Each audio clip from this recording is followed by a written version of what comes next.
The phone buzzed again, once more. My old iPhone slid slightly across the wooden table, as if trying to escape. The screen kept lighting up with names I knew by heart. Mom, Dad, Ethan, the same three, looping like a recurring nightmare. 6 months ago, I walked away from that house in the suburbs of Tulsa. No shouting, no tears. I just left quietly after my mother screamed the final words, "You ungrateful brat, get out and don't come back." I turned my back as she said it, not because I wanted to appear noble, I was simply too drained to respond. After years of living like a shadow, I had no energy left to argue. Now I was curled up in a creaky chair inside a one-bedroom apartment in North Oklahoma City. Every corner of the place bore a weary hue, but at least it was mine. No one waited behind the door with a phone bill or a cold accusation. Just the soft creak of the ceiling fan and lazy sunlight slipping through the curtains. The phone lit up again. Mom, for the 5th time. A text popped up even before the ringtone. "Naomi, if you still care about this family even a little, please pick up. Ethan is overwhelmed."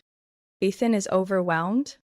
I pressed my lips together, swiping across the screen without unlocking it. I'd heard that phrase too many times. He's struggling. He needs you. He's your little brother. Ethan, the one Mom had coddled from age 10 through 31. The one who never held a real job, yet always had new clothes, new gaming consoles, and someone to clean up his messes. That someone used to be me. I used to work 60 hours a week at the insurance firm, then come home to change light bulbs, cook dinner, and cover the electric bill. I used to be the good daughter, the one holding the family above water with her own blood and sleep-deprived nights. I once believed that if I just tried a little harder, they'd finally see me. I was wrong. I flipped the phone to silent mode, then placed it face down. The echo of its vibration still buzzed in my skull like a curse that hadn't quite worn off. But it was okay. I'd learned how to keep it from cutting into my chest. I'd learned how to sit still and let them panic. The day I left, the sky was clear. No rain, no thunder to foreshadow anything. I packed a few outfits, my laptop, and an old teddy bear into a rolling suitcase and locked the door behind me with the finality of a period at the end of a sentence. They told me I wasn't welcome back, and I respected that entirely. What they didn't expect was that I would actually disappear. Mom still sends weekly emails. Dad drops the occasional line like, "You shouldn't let your emotions rule you." Ethan? Not once has he apologized. But yesterday, he finally texted. "I can't believe you left Mom and Dad like this. The whole family is suffering because of you." Suffering because of me? Because I stopped paying their water bill and mortgage? I leaned back, feeling the sore pressure along my spine from the worn but steady chair. I took a long, steady breath and realized the silence no longer scared me like it used to. It was clarity. Proof that I existed. Outside their control. Every phone buzz was a scar reminder. Not of guilt, but of the freedom I'd fought for. For the past 6 months, I hadn't answered, not out of cruelty, but because I had to retrain myself not to react to cries for help that weren't real. I had gotten used to being forgotten, but the feeling of being taken for granted, like the bathroom light or the Wi-Fi, was something I didn't learn to name until much later. When I was 11, I remember the exact day Ethan scratched Dad's pickup truck. It was a Ford F-150 that he always called my third child. Ethan reversed without opening the garage door fully, leaving a long gash like a claw mark across the gray paint. Mom found it first. She gasped loudly, then silence. A minute later, she turned to me and asked, "Naomi, did you touch the truck?" I froze. I had been at school at the time. I had had a math test that morning and didn't even come home for lunch. But I was still the one questioned. Ethan sat at the kitchen table with a slice of cold pizza, quiet like it had nothing to do with him. And honestly, it never did. Favoritism in our house didn't show up like a storm. It crept in like mold, Slow, quiet, sinking into every brick and crevice. Some things you only realize once they've already taken over your breath. I was never called smart or someone to be proud of. What I did, straight A's, honor rolls, state math awards, was just the bare minimum someone like you should achieve. Meanwhile, Ethan got thunderous applause just for attending all his classes for a week. I worked as a waitress at a steakhouse in Norman for 3 years during college. Every night, I'd get off around 10, hands aching from carrying hot trays, still rushing back to my rental to study for the CPA exams. Ethan majored in recreational sports and dropped out midway. Mom said it's just not his learning style. I remember once I had a fever of 103 degrees and still had to drive myself to the hospital because no one had time to take me. But when Ethan had a mild stomachache from eating too many fries, Mom called an ambulance. Both Mom and Dad showed up at the ER while I got a text. There's instant noodles at home. I won't be back in time. When I got my first full-time job at the insurance company 6 years ago, I called home to share the news. My dad said, "Good. Don't forget to keep up with your health insurance payments." But when Ethan was invited to a weekend woodworking class, the entire family posted about it on Facebook like he'd just landed a full ride to Harvard. I used to believe that if I did everything right, things would balance out. I thought if I just stayed out of trouble, proved my worth, they would finally see me as a real part of the family, not just a shadow cast by the son they truly cared about. But I was wrong. One night, I came home after a long shift, back aching, neck stiff as stone. I walked into the living room and saw Mom curled up on the couch with Ethan, flipping through a photo album. The only picture of me was tucked between pages, faded, overexposed, and uncaptioned. Meanwhile, Ethan had 3 whole spreads labeled Our Angel's Childhood. I stood there for a long moment, waiting for someone to notice me. No one turned around. No one spoke. No one asked if I'd eaten. I went to my room, shut the door, and that was the first night I dreamed of running, not running away, running toward something. I had spent nearly 30 years in a house I thought was a shelter, only to realize I had never truly been welcome. Not as a daughter, just as a tool. The one who carried the weight, filled in the gaps, and was always responsible so others could afford to fall apart. The older I got, the more I realized every compliment they gave Ethan was a slap in the face to my effort. They didn't need me to shine, they just needed me to stay quiet, not ask for anything, not set boundaries, as long as I kept paying for a family built on sweet lies and suffocating expectations. I still remember the exact moment things started to go off track. It was in February, 1 week before the year-end tax deadline. I was working overtime at the office, just finishing 40 hours in 3 consecutive days. When I left my desk, the screen clock showed 11:45 p.m. The streetlights reflecting off my car windows gave me a splitting headache, and I still had to go home and finish a financial forecast report for a client. Mom called just as I was opening the car door. "Naomi, I'm sorry to bother you, but the gas bill this month came out to nearly $190. Your dad forgot to pay it. Can you handle it for me?" I froze mid-motion, my work badge still hanging around my neck. Before I could say anything, she added, "Touch this once. I'll pay you back tomorrow." How many times had I heard that line before? Still, her voice made me soften. I transferred the money right there in the parking lot, then drove home like it was no big deal. But that was just the beginning. The next week it was the electric bill, then water, then internet. At first, Mama always said, "Just a short-term advance, I'll repay you tomorrow." Gradually, that turned into, "Family's supposed to help each other." And Dad, "Yeah, Naomi's got it." No one asked if I had the money, no one apologized for calling me late at night. I was the kid with the monthly paycheck. So, of course, I was expected to shoulder it. A month later, Ethan lost his credit due to missing payments on a graphic design laptop. Mom called me during a meeting. "Sweetheart, Ethan's in a tough spot. He's really trying, but no one's helping him. Can you co-sign and get a replacement? It's just an old laptop, maybe $950. I'll pay you back gradually." I knew what that gradually meant, but I still said yes. Because back then, I didn't fully understand that when love gets exploited, it stops being love. Within 3 months, I was covering most of the household's monthly bills, around $1,200 a month. I wired money through my banking app so often I had to set up automatic reminders. Some months, when I gently said I needed to keep some money for myself, Mom sighed. I didn't think you'd be so calculating.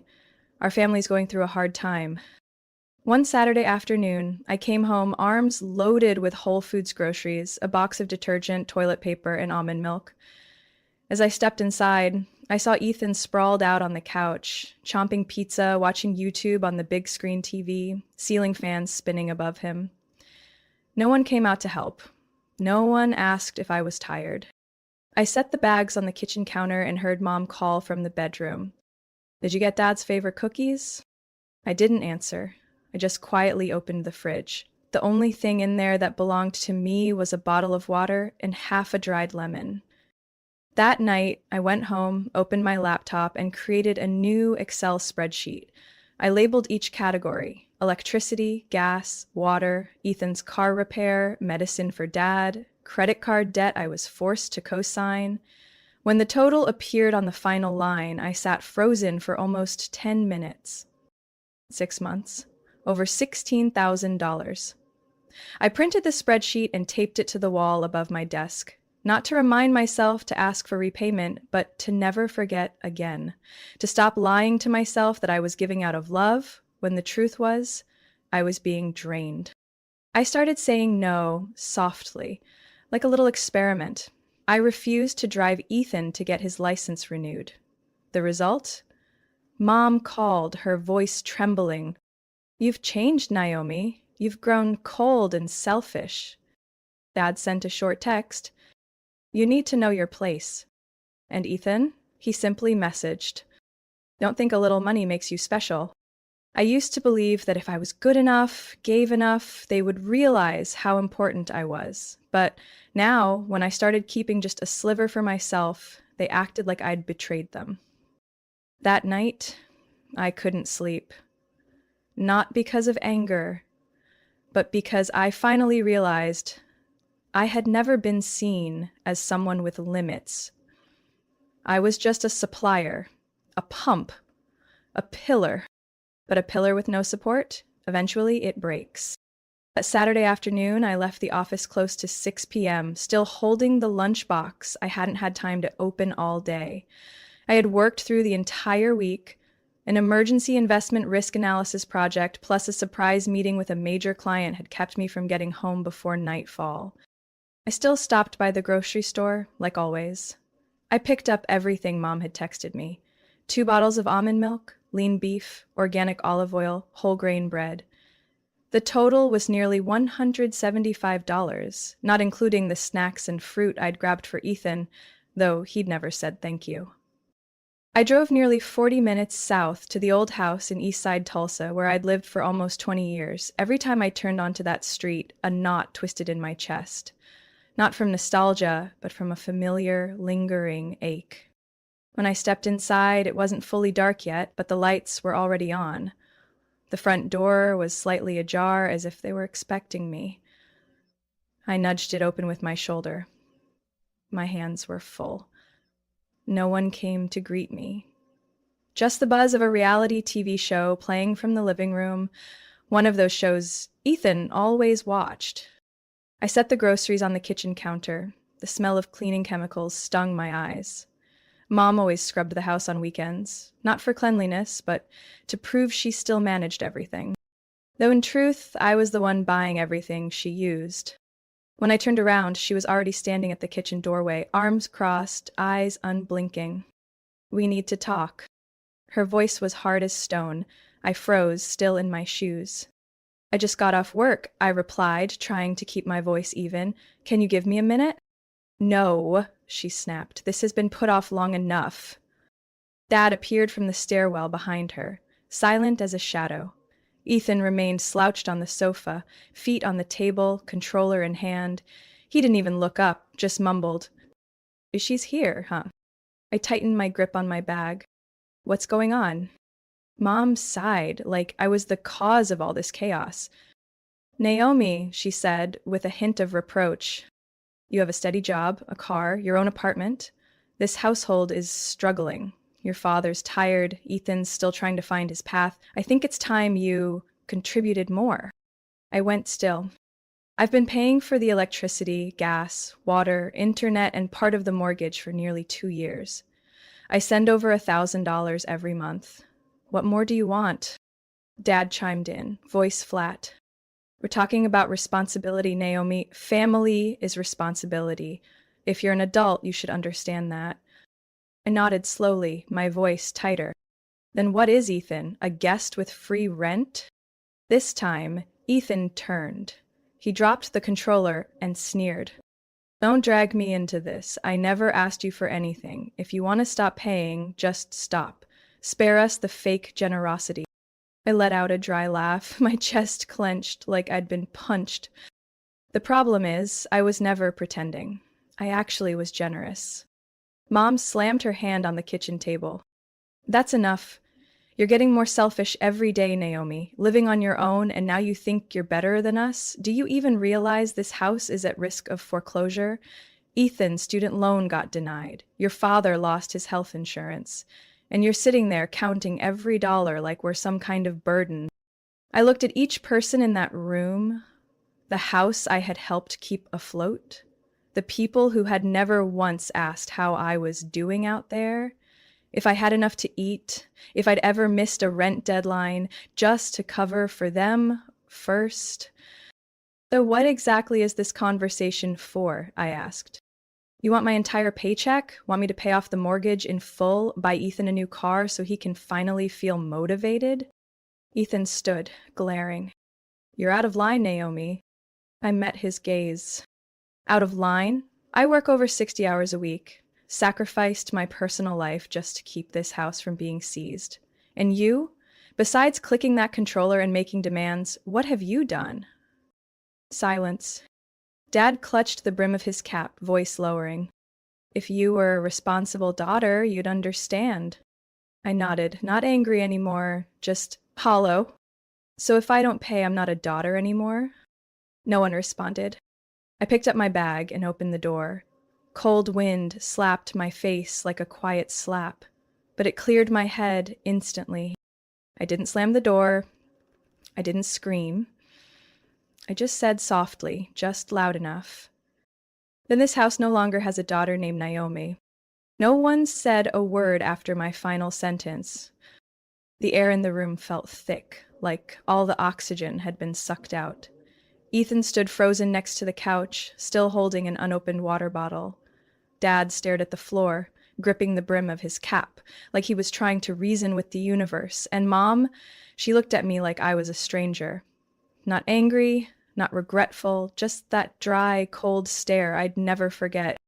Get out, she hissed, voice sharp like a razor. If you dare turn your back on this family now, don't you ever come back. I didn't move. Dad looked up like he wanted to say something, then just sighed and turned away. Ethan smirked, not quite in contempt, more like called it. I opened my mouth, maybe to explain, maybe to say one last thing, but then I shut it. Because surprisingly, I didn't feel pain. I felt light. I took a step back, still holding the grocery bag I hadn't even had time to put in the fridge. The front door was just behind me. Streetlights spilled in from outside, cutting a diagonal shadow across the tiled floor. I turned, pushed the door open. Before stepping out, I looked back one last time. No one looked at me, no one called out, not a single word to stop me. The door clicked shut behind me with a clean, final sound, like a blade severing the last tangled thread connecting me to that house. Outside, the cold was sharper than I expected, the smell of damp grass, dry wind rustling through bare maple branches. I walked slowly to the car, set the bag on the passenger seat, and got behind the wheel. I didn't start the engine. I just sat there, both hands on the steering wheel, staring straight ahead. No tears, no shaking, no regret. I had always imagined I'd cry like a child when this moment came, but no. What I felt was an emptiness that felt like release. Not lonely emptiness, just enough space to finally breathe.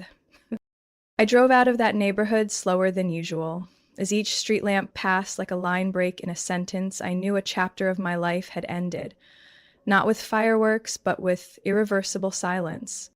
On the way back to my apartment, I didn't play music. I didn't call anyone. Just the sound of tires rolling steadily across pavement. A strange but soothing feeling. No one waiting on me. No one expecting a receipt. No one asking for just one more little thing. By the time I got home, the clock read close to 8 p.m. I carried the bags up to my second floor apartment, small, warm, softly lit with pale yellow light and the faint scent of lavender oil still lingering. I placed the bags on the kitchen counter, slipped off my shoes, hung up my coat. Every motion was slow, strangely peaceful, like I had just stepped out of a storm I didn't realize I'd been trapped in for years. It wasn't until I poured a glass of water and sat down on the couch that I started to shake. Not from fear, but because my body had finally relaxed after so many years spent on high alert. I looked around the room. Everything was old. Garage sale table, faded fabric couch, a monstera in the corner just sprouting a new leaf after 2 months of neglect. But this was my space. No criticism, no guilt, no stares that demanded I somehow hold it together. Just one more time. I opened my laptop and pulled up my budget spreadsheet. The total column read $19,840.17. That's how much I had given since January. No reimbursements, no promises kept. I scrolled to the bottom, added a final line, final expense, freedom. Cost priceless. And then I closed it. I didn't need to see it again. That night, I slept 8 full hours.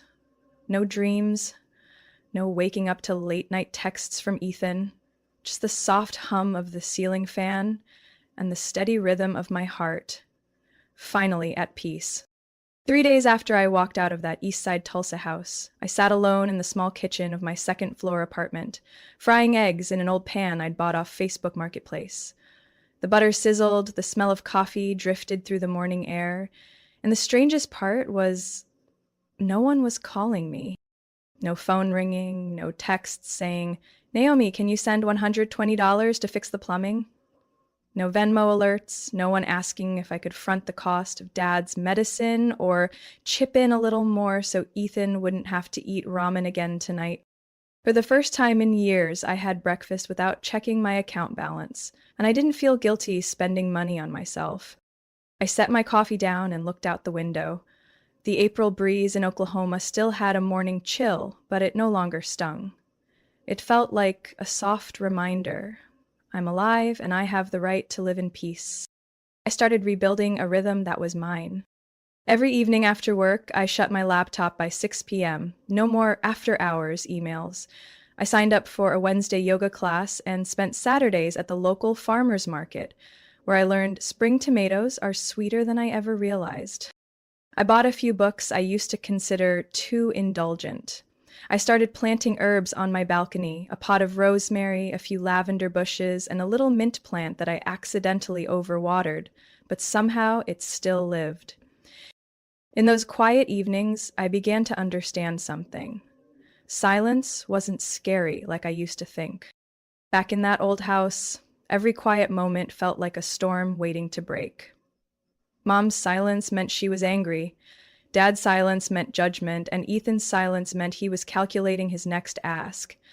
But here, silence just meant no one needed anything from me. And that wasn't selfish. That was freedom. For the first time in over 10 years, I could actually plan to save. I opened a separate account just for personal goals, a trip to Colorado, a new laptop, maybe even hiring a financial advisor to better understand investing.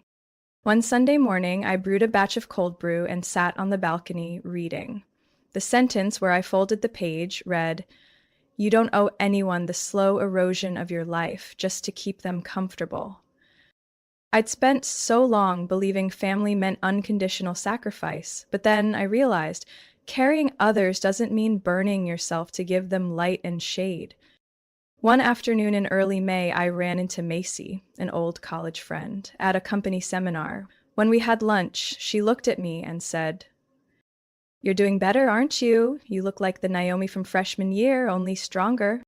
I just smiled. No stories needed. The way I sat with my back straight, not checking the time every minute, not clutching my phone like someone was about to demand emotional rent, that was answer enough. I didn't block my mom, dad, or Ethan, but I turned off notifications. Not to hide, but to stop being dragged back in. Over the past 6 months, I've seen their texts. Some blaming, some pretending nothing happened, some begging. But I haven't replied. Because I've learned, replying isn't always kindness. Sometimes silence is self-defense. That night, while cleaning up after dinner, I opened the mail. Amid the usual flyers was a slim envelope. Return address from the bank, mom's name on the header, but mine printed in the bottom right corner. I opened it. Third mortgage delinquency notice. I froze for a second. Then I set the letter down, folded it, and exhaled, slowly. I knew what was coming. And this time I was ready to face it, without bowing my head. The message from Dad came while I was organizing the company's quarterly report. Just 8 words. "Naomi, why haven't you paid this month?" I read it 3 times. My eyes stopped at the word paid. Like it was some invisible duty I had forgotten. No greeting, no question mark, no context. As if I was still part of their family's financial distribution system without ever being told. I shut my laptop, took out my phone, and opened my banking app. For the past 6 months, I hadn't sent them a single dollar. I thought that was clear. Apparently, they thought I was just on pause. I pulled up my old payment history. Before I left, I had been sending $1,300 a month to help cover the mortgage, as Mom used to put it. I never saw the actual bill. There was no contract. My name wasn't on any ownership document. I wanted to ignore it, but something gnawed at me, so I called the bank. The customer service rep answered after 3 rings. I gave the address, confirmed my identity, and asked, trying to keep my voice steady, "Can you tell me the current status of the mortgage for 1547 Westwood Drive?" She hesitated, then replied, "That account is 8 months delinquent. It's currently in pre-foreclosure. Final notice was sent about 3 weeks ago." I froze. 8 months? That meant, even while I was still sending money, they weren't paying the bank? I hung up, shocked, numb. All those late nights working overtime, all the times I denied myself basic comforts just to transfer money by the 15th each month, and they hadn't even used it for the mortgage? Opened my budgeting spreadsheet, traced every transaction. From the moment I started helping temporarily to when I finally stopped, I had sent over $18,000. And now that house was about to be taken? I called Ethan. He picked up faster than I expected. "Naomi, finally." Mom's freaking out. The bank sent another letter. "What's your plan?" I was confused. My plan for what? I'm not involved with that house anymore. He sighed loudly, voice dripping with blame. "Don't play dumb. You've been paying the mortgage all this time. Then you suddenly cut us off, and now the bank's threatening foreclosure. Don't you feel any responsibility?" I bit my tongue. "What about the money I sent for 8 straight months? Who had it? Who used it?" He went silent for a beat. Then, flatly, "I don't know. Mom said you were only covering part of it, so the last few months came up short. She probably used it." I cut in. "You live there? You didn't notice the bank notices? The power being shut off, then turned back on? You didn't wonder why the mortgage wasn't being paid even though I was sending money?" His voice sharpened. "What are you trying to say? We're struggling? You're out there living comfortably, and we're about to lose the house. All it takes is 1 more month's payment. They'll work with us." I laughed, coldly. "I'm not your backup plan anymore, Ethan. And don't say we. I'm not part of your group." I hung up. 3 minutes later, Mom called. I let it ring. My chest tightened, but I didn't cave. Her text followed right after. Short bursts. Naomi, I'm sorry if you felt pressured. But this house is yours too. You grew up here. You'll regret it if we lose it. I didn't reply. Because for the first time in my life, I saw it clearly. They never saw me as their daughter, only as their undocumented insurance policy. A walking wallet, a bailout button for mistakes. On repeat. I looked at the bank letter still on my table, then I tore it in half. Not out of anger, but because I had finally accepted the truth. I couldn't save a house I never owned. Just like I never really had a place in that family. That night, I opened my phone and scrolled through the endless string of messages from Mom. It took 3 swipes just to reach the first one. Naomi, I know you're upset, but it's not as simple as you think. Your dad lost his insurance coverage, and Ethan has no one else to rely on but you. If you let the bank take the house, the entire family will say you're heartless. Then came a text from Dad. Sweetheart, this is still your home too. You really want to see us on the street? And Ethan, always rude and thoughtless. Fine, just walk away. We'll see who helps you when it's your turn to need someone. I stared at the screen, feeling nothing. No anger, no hurt, just a chilling clarity. They had built a whole system around me, where my kindness was a duty and my silence was a trap. Every time I helped, they saw it as expected. Every time I stayed quiet, they assumed I was weak. I called back, not because they deserved an explanation, but because I wanted to end things properly. Mom picked up after 1 ring. She put it on speaker, and I could hear Dad and the sound of tapping on the table in the background. Ethan was clearly nearby. Naomi? Mom began, her voice so sweet it made my skin crawl. I just want to ask one thing, I said slowly.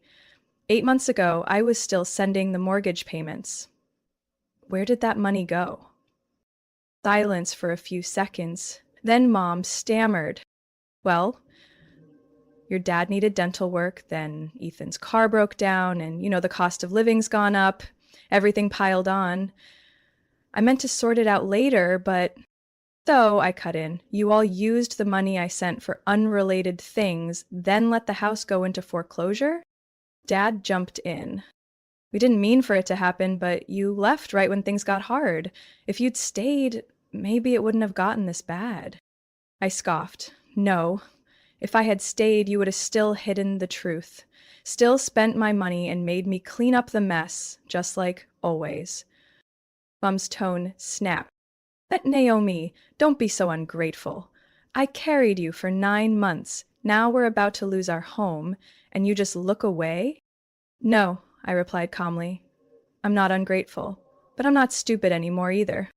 Silence. I went on. I'm your daughter, not a financial rescue plan. I'm not your private bank, not your last resort.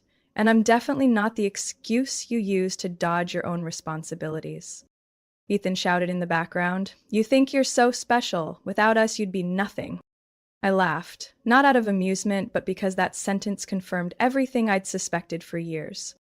I didn't succeed because of you, I said. I succeeded despite you. Mom started crying. Dad exhaled loudly. Ethan muttered something I couldn't catch. I no longer cared. I wish you all the best, I said. From now on, you own your choices. And if anyone asks why I cut ties with that house, tell them the truth. You spent the money I sent, then kept the truth from me. I hung up. My hand didn't shake, my heart beat slow. I opened my contacts. Mom, blocked. Dad, blocked. Ethan, blocked. Not out of hatred, but because I needed peace. I sent one final message in the family group chat, just one line. I'm not your backup plan anymore. Goodbye. Then I left the group. For the first time in years, my phone went completely quiet. No guilt-laced texts, no midnight calls, no repeated rings like alarms warning me I'd done something wrong.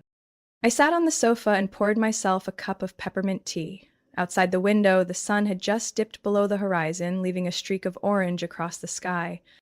I leaned back against the cushion, eyes closed, feeling empty, yet full in the strangest way. I didn't know how they'd get by now, who they'd find to shoulder the blame, what story they'd spin for relatives, neighbors, and friends. I only knew one thing.